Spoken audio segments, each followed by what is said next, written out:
మద్యం అక్రమ కేసులో ఎంపీ మిథున్ రెడ్డి బెయిల్పై తీర్పు రిజర్వ్ చేసింది విజయవాడ ఏసీబీ కోర్టు. ఈ నెల 12న తీర్పు ఇవ్వనుంది. అసలు మద్యం స్కామ్ జరగలేదన్నారు ఎంపీ మిథున్ రెడ్డి తరఫు లాయర్. ముగ్గురు సాక్షులు ఇచ్చిన వాంగ్మూలాల్లో ఎక్కడా మిథున్ రెడ్డి పాత్ర ఉందని చెప్పలేదని కోర్టు దృష్టికి తీసుకెళ్లారు. ఇప్పటివరకు మిథున్ రెడ్డిని సిట్ కస్టడీకి కోరలేదన్నారు. పీఎల్ఆర్ కంపెనీకి ట్రాన్స్ఫర్ అయిన నగదును తిరిగి చెల్లించడం జరిగిందన్నారు.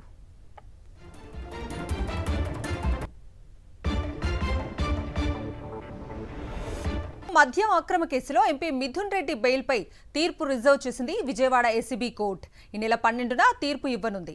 అసలు మద్యం స్కామ్ జరగలేదన్నారు ఎంపీ మిథున్ రెడ్డి తరఫు లాయర్. ముగ్గురు సాక్షులు ఇచ్చిన వాంగ్మూలాల్లో ఎక్కడా మిథున్ రెడ్డి పాత్ర ఉందని చెప్పలేదని కోర్టు దృష్టికి తీసుకెళ్లారు. ఇప్పటివరకు మిథున్ రెడ్డిని సిట్ కస్టడీకి కోరలేదన్నారు.